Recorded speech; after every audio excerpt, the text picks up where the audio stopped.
None was also coming from them, no action from them. What do you think? No, I totally agree. I was coming to that because the governors are more or less mini presidents or the chief executive officers of their respective states. So why they've recommended for the federal government, the question is, what have they recommended for their respective states? And it's unfortunate that when some of them have been the chief executive officers of their state for over 7 years, there is nothing to write home about. All our states are still characterized by pervasive poverty, unemployment, no productivity, teachers are on strike, and all that. So why the governors are recommending to the federal government, it is very important that they look at themselves and tell themselves the truth. And starting from Governor Fayemi of Ekiti State, who is the chairman of Governors Forum, and across other states in Nigeria. So if I will assess the performance of state governors in Nigeria, I will give some of them 3/10. They haven't done well at all, even with all the resources that they've been controlling. So, if I got you right, that's your assessment of 3/10. Is it across board for all the state governors? If I got you right? That's correct. That's correct. Or even though we will have some outliers in terms of people you might say that have performed reasonably better than other people, maybe like Obaseki in Edo State, but across board, the governors have performed woefully in terms of their mandate. Most of them have been more interested in becoming presidents, becoming senators, in contesting for that position. And I think that for us to get the states working, I think there's a need for a law that will ban all governors from contesting for any position at least for 8 years after being a governor. I think it will help them to focus. If you look at the last election primary that we had, you can see the number of governors that contested. All of them are busy either going to the presidency or trying to contest for Senate, as the case may be. So they don't really have focus. They're not paying attention to what they're supposed to do, even with the abundant human and natural resources that they have in their different states. Doctor, that's another slant you're bringing, the political economy side, in terms of banning the state governors for like 8 years, a law that they shouldn't find themselves or being inundated with political office and hence making them lose focus. But the thing is that, well, the lawmakers get that done. That's another kettle of fish, because sometimes it's really now upsetting to see that when the governors, before they even leave, they've already plotted how they will get into the Senate, especially the Senate. So it's like their retirement home now, and not making room for even newer people with ideas to come on board, because Nigerians should also be assessing, what did you do? If you couldn't do something as governor for 8 years, is it at the Senate that you would do stuff? You understand what I mean, Doctor? So quite an interesting slant that you brought in there. Perhaps for the media, we need to heighten this, because it's really becoming something else. I'm looking at it even from the economic side, what you have said. But still, let me interrogate what you've said. You've just said 3/10 for the governors, and you excluded Governor Obaseki of Edo State. Are there other governors you are also putting that Governor Obaseki, are you giving him a 10/10? Before I go to other issues. A 10/10. I'm not saying that he's the only one, but of course you can see clear signs of clear, visible evidences of his commitment to transform Edo State. There are other governors which I will not want to mention their names, because if I mention their names, it might be interpreted with politics. But you mentioned Obaseki's name. Yeah, because he's not contesting anything. Okay. That's why I mentioned, because of course if I mention other governors, some of them are contesting something, it might be interpreted as if to say I am endorsing or I am saying that these ones are the ones that we're supposed to do. But of course, in this last primary, we had a governor that the poverty rate in his state over 70%. he ran for presidency. We have another one that is close to 80%. He ran for presidency. We have one that is about 60%, and he ran for Senate. So in my state, Ngwu State, the poverty rate is close to 60%, and Governor Ngwu is running for Senate. For Senate. The question is, you've been a governor for 7 years. What have you done with these 7 years that will make people to vote you now and say, okay, go to Senate? In spite of all the resources that we have, in spite of all the things we have in Enugu State. So it's across board. If you want to see most governors in Nigeria, where do you see them? Do you see them in their state, or do you see them in Abuja? Most of them are in Abuja. So they govern their state from Abuja. And that's why I'm saying that even 3 over 10 is being magnanimous. Let us ask governors to tell us how many jobs have they created since they became governors 7 years ago.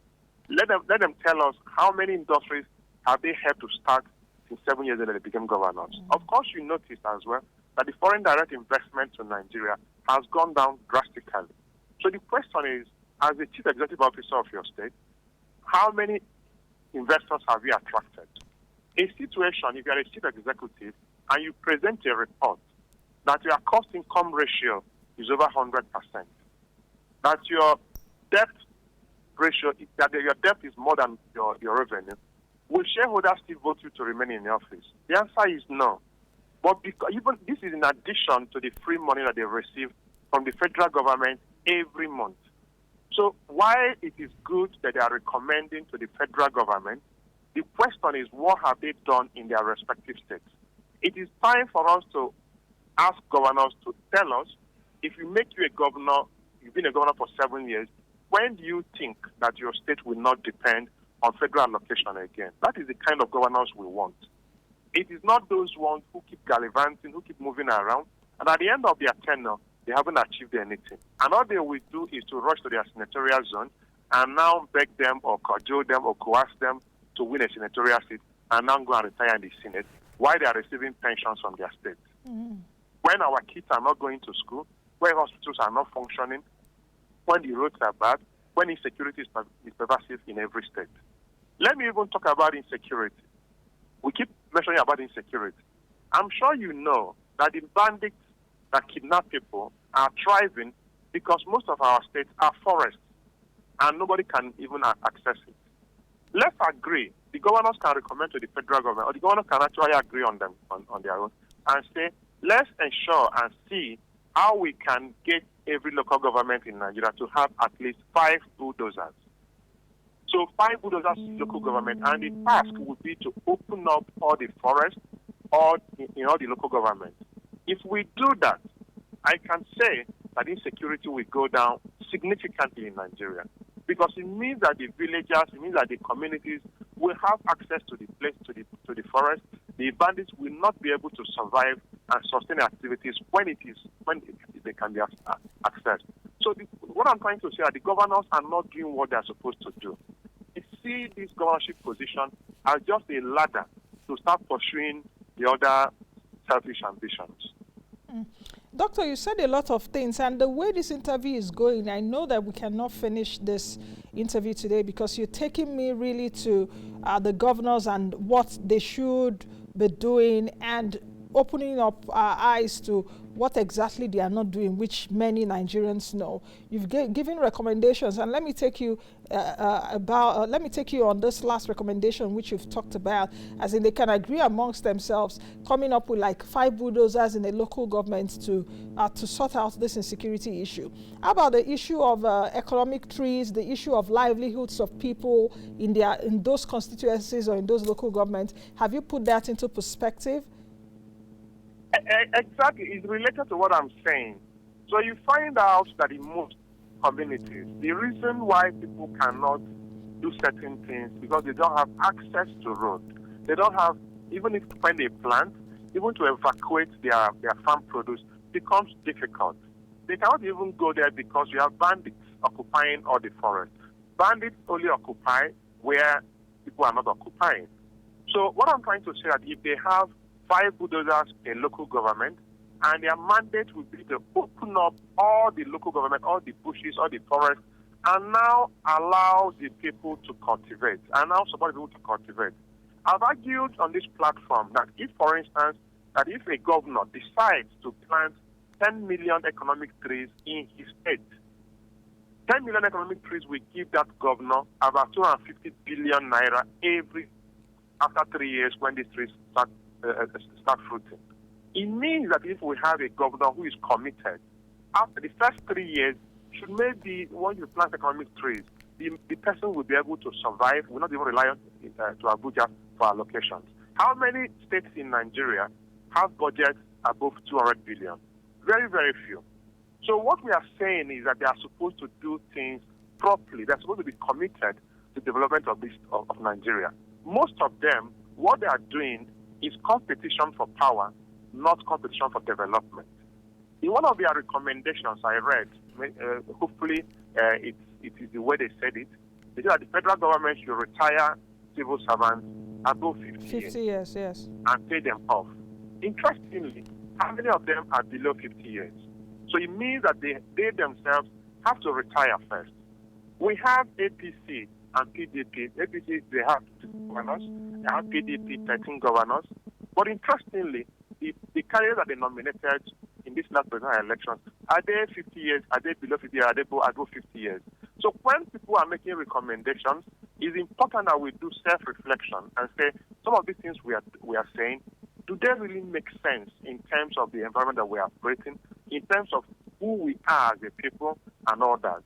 So there are so many things that they can do. If you check what prices now, tomato, maize, yam, all of them are going up. Can't Nigerian Governors Forum sit down with Federal Ministry of Agriculture, sit down with the Executive Council of the Federal Government and say, okay, let's segment and divide Nigerians in terms of our real competitive advantage. And let's focus, some states we focus on maize, some states we focus on tomato, some states we focus on sorghum, some states we focus on all that. Look at Ukraine-Russian war. What is the size of Ukraine? But interestingly, because of the war, which prices significantly, bread price it just shows you lack of commitment and not serious on the part of our governors. Let me also take you up on what you said earlier. You don't want to say it, but of course the statistics is there, and it's my duty to say it in terms of some of the governors that poverty rate is really so high in their state, and yet you see those governors coming out, at least in the last primary, saying, "Oh, we can be the presidents of Nigeria." You're talking about Sokoto State, for example, where Sokoto State the poverty rate is 87%, and you saw Governor Tambuwal coming out to say he could be president, but stepped down for I think Atiku Abubakar. The other person you were talking about was David Umahi of Ebonyi State, where poverty rate is over 80% also, according to the MBS, where I think that is the poverty capital of the Southeast, according to the MBS. So, Doctor, I just needed to put that there in case that was actually what you're looking at in terms of what these governors should be doing and they are not doing on their own, and they're recommending to the federal government. This program is a black and white show. It's not a political show. I would say it as it is. Doctor? No, I totally agree with you. I've actually asked Governor Tambuwal what he's doing with regards to the poverty rate of Sokoto State. So it's a public knowledge. It's not, and the same thing in Ebonyi State. In Ngwu is close to 60%, and in other states in Nigeria. So as I said earlier on, the right thing we are supposed to do is to see how we can, whether through the legislature or whether through any means, to ensure that governors, once you become a governor, you should not be aspiring to any position or when you finish, at least until after 8 years. So that when you finish, we'll be asking you questions in terms of what you've done, in terms of your past record. But of course, you know, when you allow them to contest for these positions, why they are sitting governors, one is that they have immunity, one is that they have enormous power and resources at their disposal. So it will be difficult for you to actually question what they are doing. But if they finish and they stay for 8 years, we cannot go back to records and say, when you were governor, what did you do? What did you achieve? What did you not do? As the case may be. So it's not that I'm hiding from mentioning their names. It's the public knowledge. They haven't done well in the respective state that they've governed. So the question is, what are they going to do? Even now that they still have time to even initiate specific reforms in their respective states. Look at the workers. They are not even, most of the states are not contributing to the contributory pension scheme. You pay somebody 30,000 naira in this current Nigeria, and you expect the person to survive, you expect the person to be committed to his work, you expect the person to be productive. I mean, it doesn't add up at all. Okay, Doctor, I think we'll continue this conversation on a later date. We've got to go. But we'll continue this conversation again. I'll check up with you and see what we can do, because so much to talk about. Rescuing Nigeria's economy, we've not even really dug anywhere. We are not even yet at the surface. We're just looking at it. So thank you very much for showing up today. I wish you a lovely week.